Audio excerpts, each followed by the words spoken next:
You're listening to Spark TV, where we bring you daily interviews with real women in business at all stages. I'm your host, Danielle Lewis, and I am so grateful to have you here. So good. Anastasia, thank you so much for being on the Spark TV podcast. It's so good to have you here. Thank you for having me. I'm very excited and got my glass of wine and I love that you have your prepped and glass of ready. wine. I'm so, I can already tell we're going to get along when you bring a glass of wine to a podcast. Oh my God, so good. Let's start out by telling everyone who you are and what you do. So I'm Dr. Anastasia Ovechkin. I am the founder of the Osteo, which is a women's health and pediatric clinic in Victoria, Black Rock, and as well as the founder of Wild Oasis Coaching, which is an online coaching space. And I pretty much help. The way that I like to see it is I help women get their lives back. So, high achieving women, type A, kind of eldest daughter syndrome with endometriosis, adenomyosis, fibromyalgia, and other kind of autoimmune and neurological conditions, and where it's kind of just it's taken over their whole entire lives. Mm, Every single decision, every micro decision, every big decision is dictated by their health. It is dictated by their endo, by their adeno, by their PCOS, or by their POTS. And my role is to help women not just get their lives back and to live freely and happily, but also educate them about their own bodies so that they get their autonomy back. mm, Because in my own personal experience and in the experience of a lot of my patients and a lot of my clients, because of how little they know of the way their body actually functions and their own anatomy, it strips away their choices. So when mm, they're going to a doctor's office, right, if they don't have enough knowledge about how their hormones work, for example, or how their cycle works, or whatever else might be, they're kind of going in blind and they don't have the choices otherwise that they think they would have mm. because they can't make a proper informed decision based on what the doctor is saying. So they're taking everything at face value, and there's so much conflicting information on social media. In different specialists, you'll go to five different specialists for the same thing, and every single one will tell you something completely different, but not actually kind of get to the root cause or get you in a position where you can actually tackle it and manage it rather than just slapping a band-aid on it. So that's pretty much what I do. I love it so much. And it's so fascinating because before we hit record, we were literally having this conversation Mhm. around cycles, about hormones, and, mostly me telling you how much I didn't know about anything and how. And this is why I love these conversations because I feel like the way I have learnt things about myself has been through hearing other women share their stories. So I love that we have you here today to share your story, to share your work, to share your, the experiences you've had with your patients, all that good stuff. So, what is a woman generally going through? Like, where are they at in life when they get to you?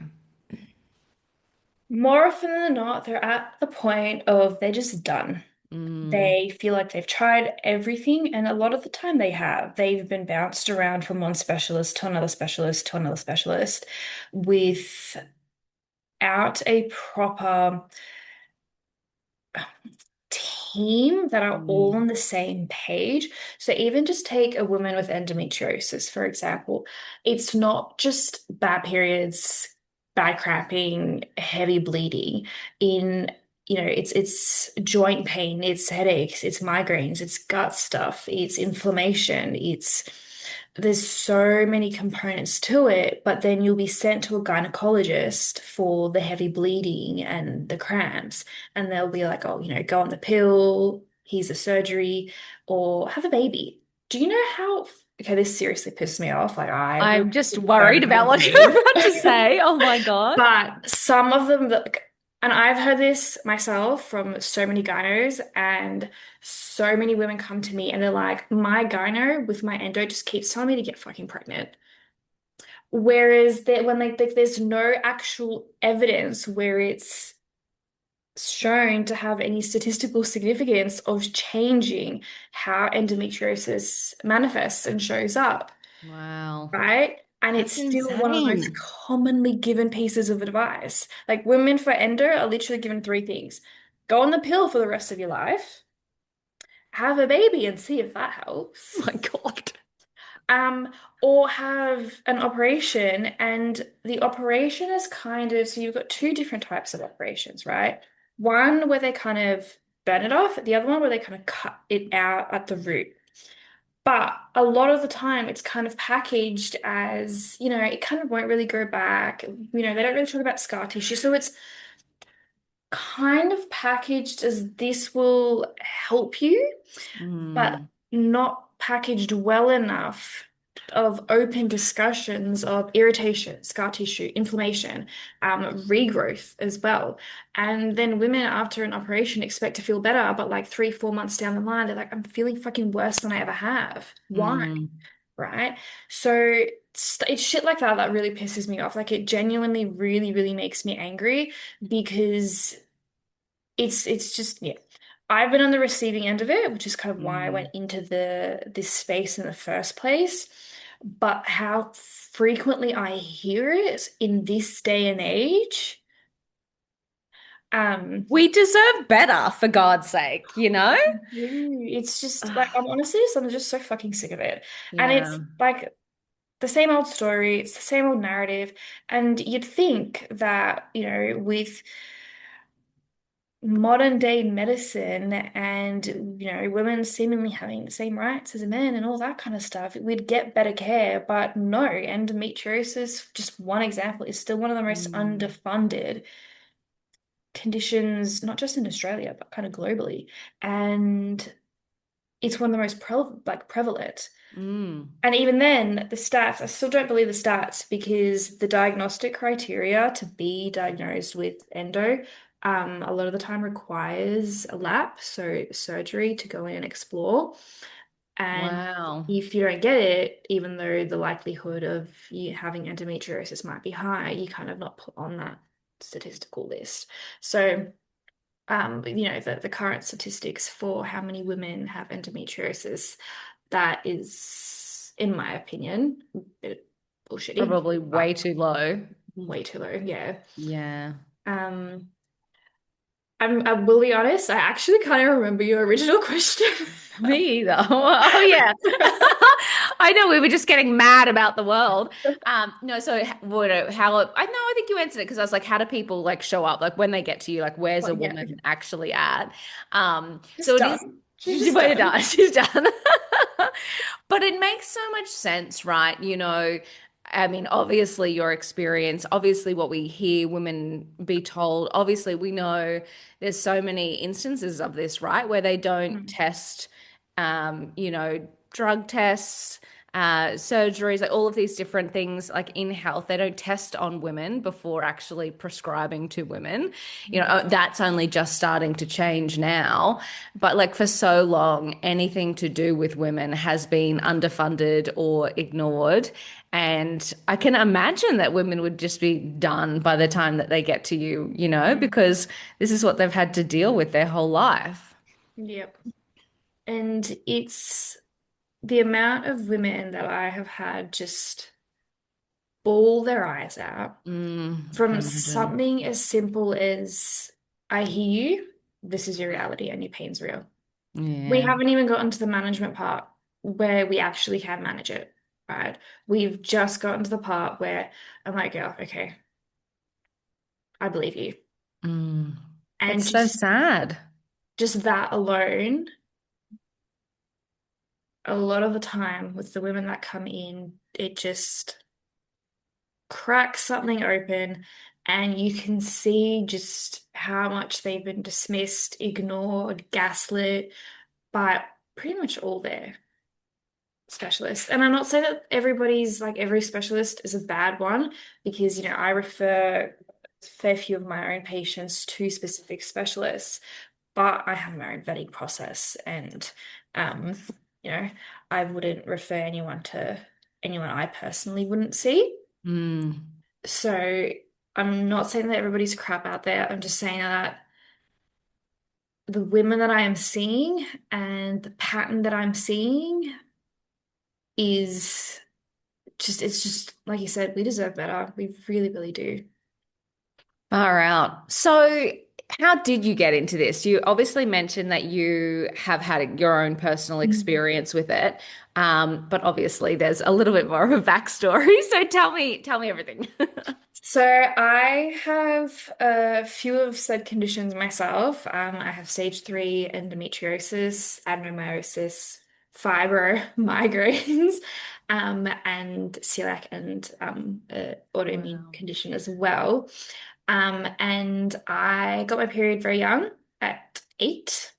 And Wow. I also come from a background, Russian, Soviet Union, Russian Orthodox. So things like periods, puberty, changes in the body was just something that just wasn't talked about at all. And Mm, I spent pretty much most of my teenage years being told that it's just bad periods. I just mm. have bad periods.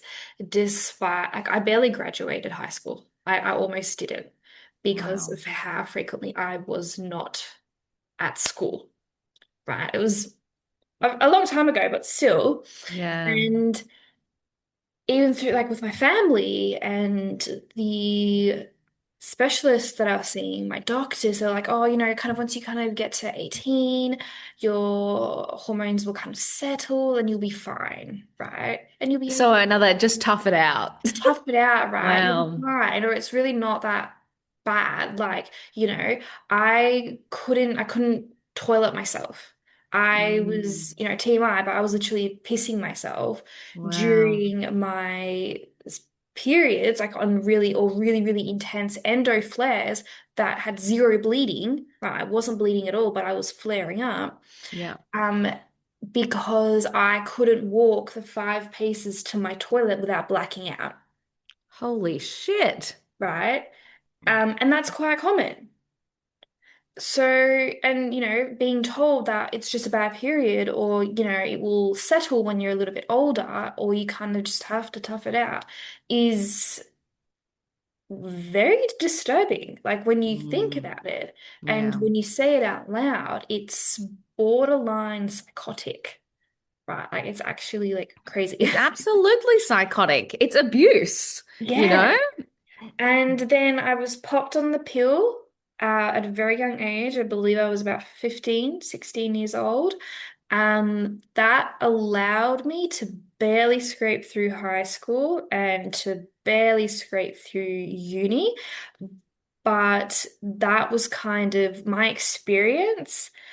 And the anger, like the absolute rage that I had about how I was treated by Mm, specialists, by friends, by family, by teacher, by people who were kind of supposed to support me, how little mm. options I had as well, where it's just like fucking tough it out, here's the pill, or have a baby. Like, I was told to have a kid at when I was a teenager.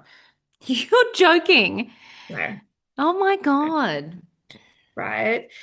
And the fact that nothing other than my bleeds were ever discussed. My migraines weren't talked about. The endo flares that I had where I would bloat up and look like I'm freaking in my second or third trimester of pregnancy was not discussed.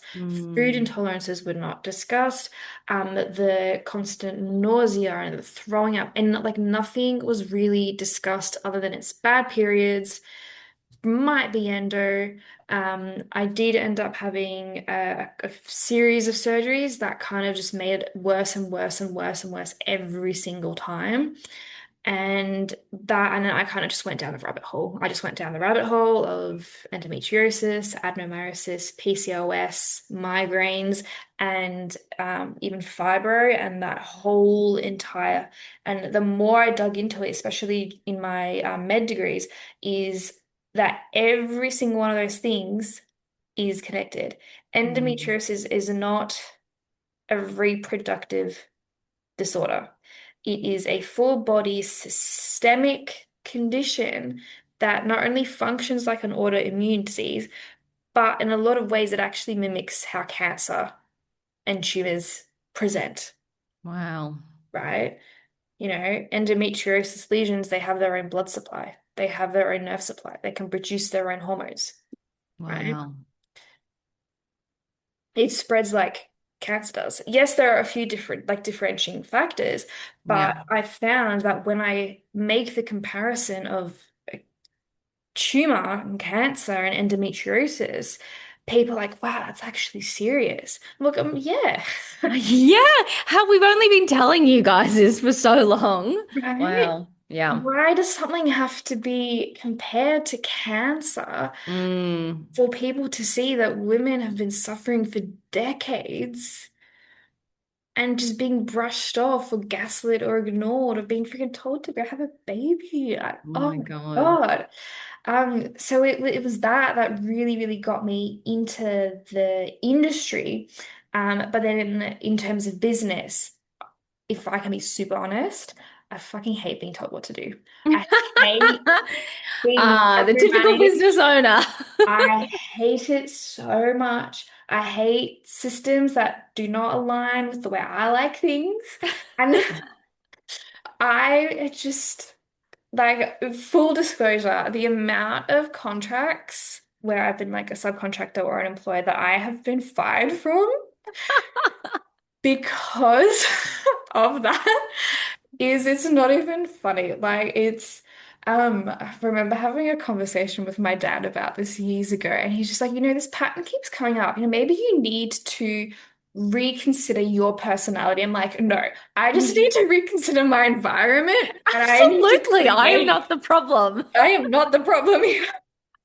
So I created a space and environment where I can learn, I can do things at my own pace, and not just like, yes, I'm stubborn as an ox. Like, if I've got my teeth and hooks into something, I will not let go.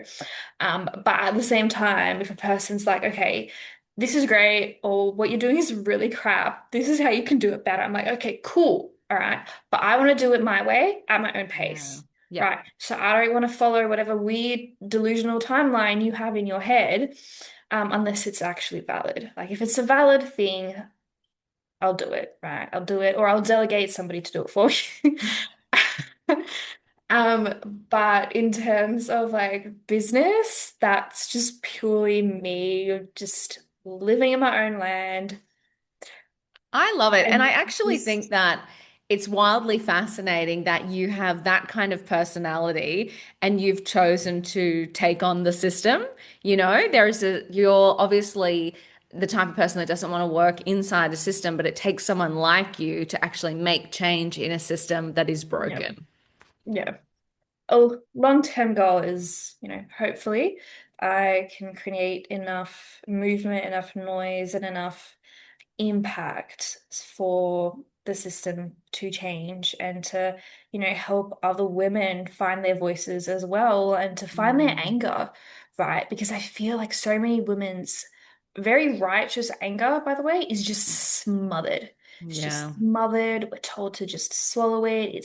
We have to be nice. We have to be kind. We have to, just choke on it and be Mm. likable because nobody wants a difficult woman, right? And it's just so, and I hope that, with time and with enough force and energy, that Mm. I can help women actually find their anger as well, to be angry about how they've been treated, not just tired. Because a Yeah. lot of women are just tired. I'm tired of being told that my endo is just bad periods.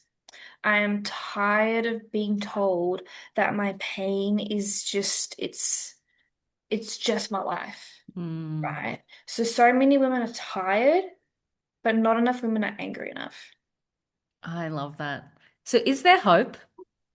If you are currently suffering from any one of these issues, is there hope? 100%. 100%. So it's one of those things where it takes time, like even just from my own just from my own experience, is I still have endometriosis and I still have periods of my life where I am in a shithole, right? Yeah. Absolutely nothing in comparison to how it used to be, Mm, even on contraception, when a lot of my symptoms were smothered and band-aid, like band-aided over, right? mm, In saying that, if I had the knowledge that I do now, I would have lived my whole entire life differently, wow. right? So yes, there is hope for women with any of these conditions. There is things that we can do about it, and a lot of it is surprisingly very gentle and very simple. Wow. Little things, right? So it's just interesting that there's also this narrative where women have to uproot their whole entire lives and change their whole entire lives in order Mm, to kind of get to a good place where it really doesn't need to be that like it doesn't need to be that way, right? You don't need to change everything that you're doing. mm, You don't need to change how you're living your life and uproot everything and just have this global massive shift to get to a place where every choice isn't dictated by your health. And that's just the bare minimum, right? We don't want that. We want for you to actually live and experience joy and have a great fucking sex life and, you know, go on that trip that you wanted, but you keep putting off, or have that glass mm, of wine that you're just like, it might flare me up. No, no, no. We want the big things and we want the little things as well, like to truly experience everything that life has to offer and to feel passionate again and to feel alive again, not just fucking tired, mm. right?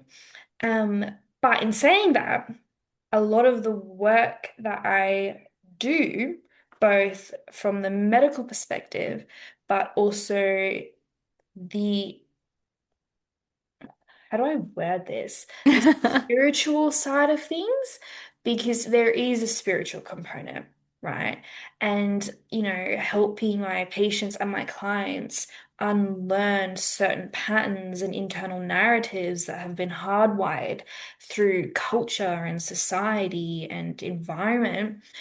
A lot of the time, the end result will be that their whole entire life changes and uproots because the person they become no longer fits in the little well-packaged box that they have been placed in. Wow.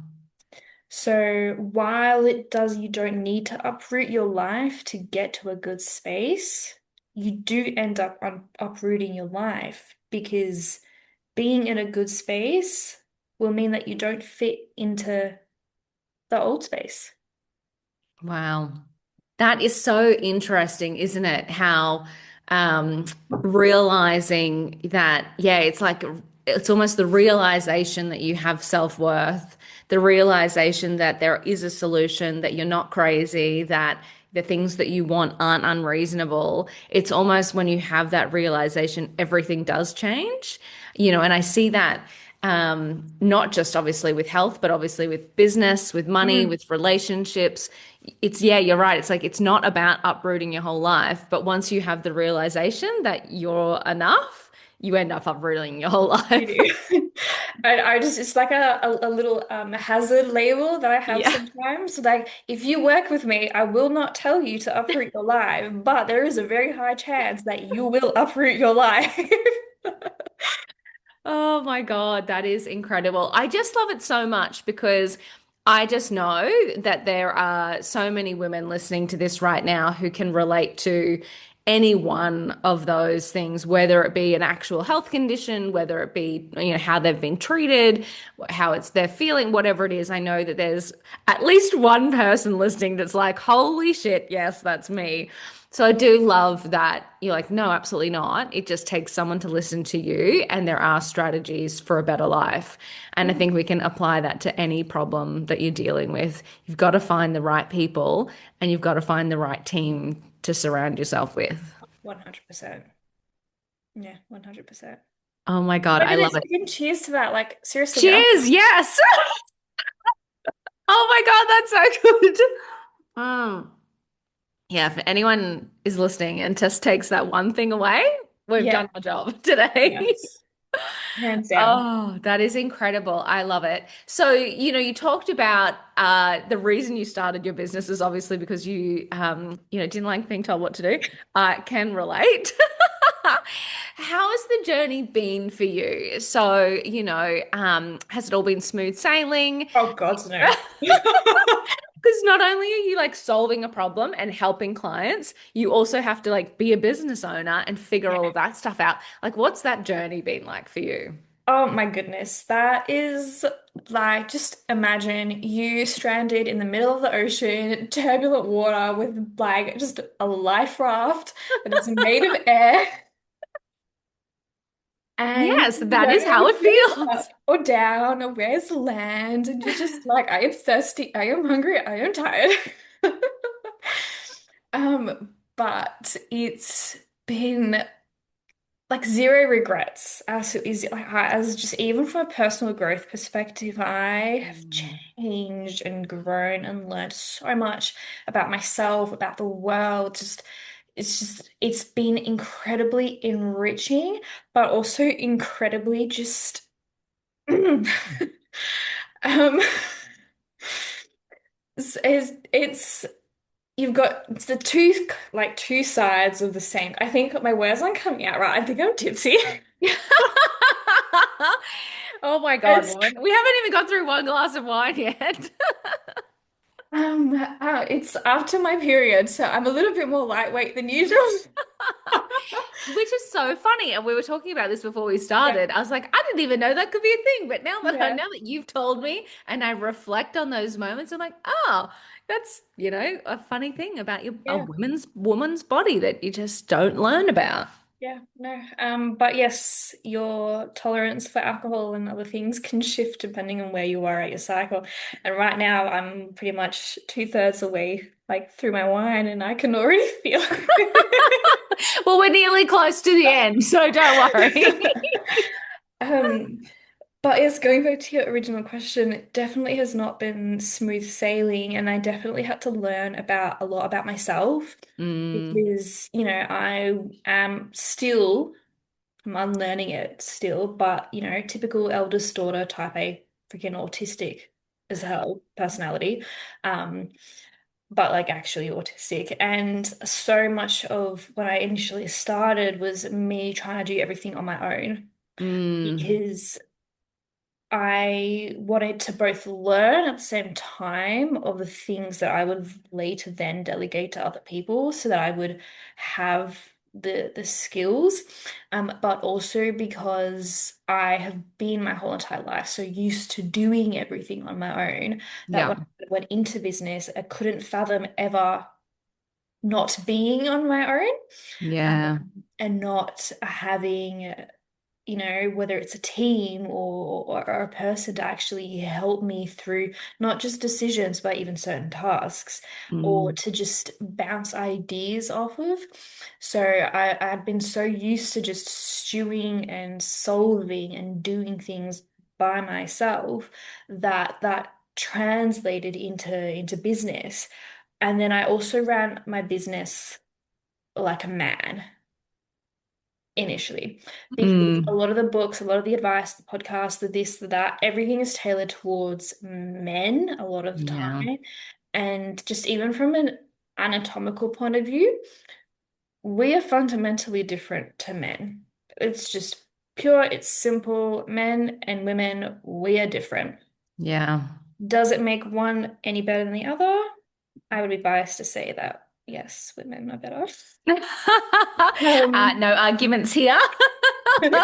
and like no shit stirring men, but in terms of like so much of the advice for, business, Mm, it comes from men, tailored to men. yeah. And I would push and push and push and push until I would actually make myself physically sick Mm, rather than, now at the moment I'm not sloth, like I'm not moving like a sloth through my business. I do have moments where I just, you know, slumming it through.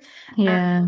and other move times where I'm kind of moving fast, but it's something that I've learned where I'm in a happy middle ground where I'm moving at a good pace, but that pace changes depending on where I'm at in my cycle. Yeah. I will, like when I'm ovulating, I will, for example, I will have more meetings then. I'll see more patients, more clients. I will be more very like business and task oriented because I have the energy, I have the focus. Whereas, for example, when I'm menstruating, it's nobody talk to me, nobody look at me, touch me, otherwise I will bite you. My out of office is on. Yes. Or it's like really, really light admin tasks or Mm, things that, for example, that have fallen on the back end of things or a couple of emails, but things that just really require a very, very little energy and input from me so that I can focus mm, on healing, resting, and recovering.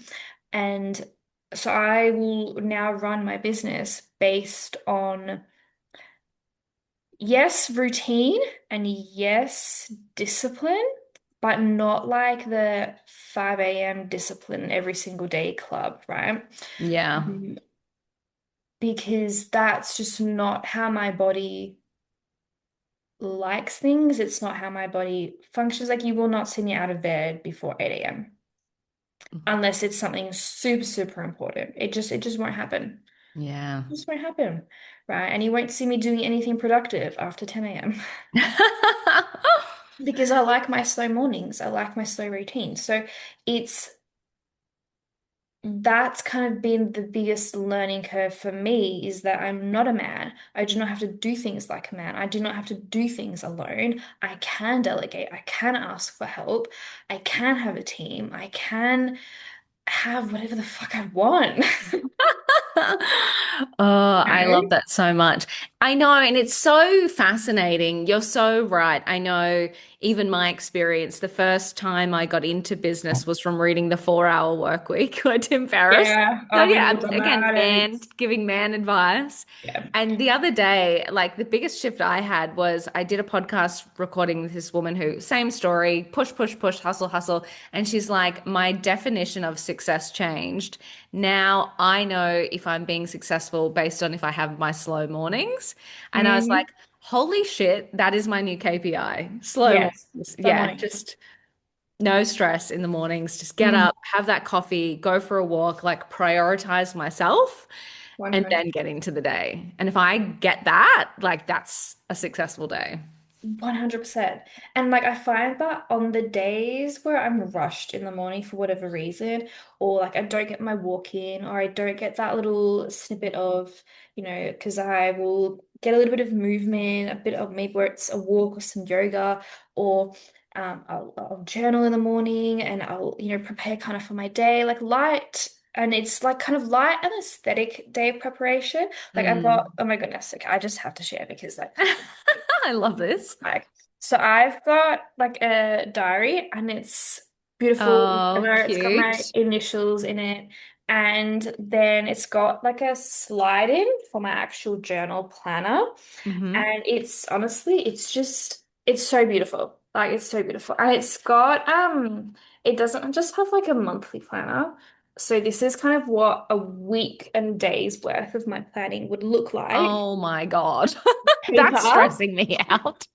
On paper, but then it's got like other areas of like little goals and like journal prompts. Like it's got this section of a life review Wow. This is and amazing. um And so it's more than just a planner. And to be honest, for anybody who freaking will listen, I'm just like, look at it. It's so But pretty. it's so good, isn't it? Like giving yourself that time to actually Yeah. plan, to journal, to, take the time rather than like, oh my God, I'm up. I need to be hustling. Yeah, 100%. And I absolutely like it makes me really anxious and I get angsty throughout the rest of the day and I can't settle and I can't sleep properly. And so it really, really screws me over if I have a really rushed morning. Mm. And so I will always now prioritize a slower morning in comparison to anything else. Like the world can be burning and we could be going through freaking World War III and the apocalypse. And I'll be like, I'm still having my coconut water first thing in the morning. Go Oh, away. oh my I'm God, still so good. journaling. I could talk to you all day, but I always love to wrap up these podcasts with one last piece of advice. So, reflecting on your time in business, what would be a piece of advice that you would give to another woman on her business journey? Pause and slow down enough for you to actually hear what your body needs. Because you don't get burnt out for a reason. You don't get sick for no reason. You don't collapse and have weeks of where you can't do anything for no reason. Your body was telling you long before the event ever happened. We were just moving too fast, not slowing down enough, not pausing, not breathing enough to actually not just hear, because we hear and then we're like, fine, I'll be fine, but to actually listen and to be present in our bodies, to actually drop back down into our bodies. Because that in itself, it will, I don't want to say slow you down, because it might feel that way initially, because it feels like you've lost that productive hustle and grind. But it will actually make you more focused, more productive, more successful, whatever your definition of success is, right? When you're present in your body, when you're listening to it, and when you're doing what it actually needs to support you, because we only have one body. Right. And, to all the women in business, like you're ambitious, right? You're ambitious, you want things for yourself, you want a specific life for yourself, and you deserve it. And, we as women deserve it. It's just about slowing down enough to help our body help us to get what we deserve. Oh my God, I could not agree with you more. Cheers to you, gorgeous. Mm, Thank you so much. yes. Thank you so much for My sharing your pleasure. experience, your time, your wisdom. That was absolutely incredible. Oh, it was honestly just such good fun. Such good fun. It really is. That wraps another episode of Spark TV. Shout out to Spark TV sponsor IP Australia for their amazing support of the Spark podcast and women in business. And if no one tells you today, you've got this.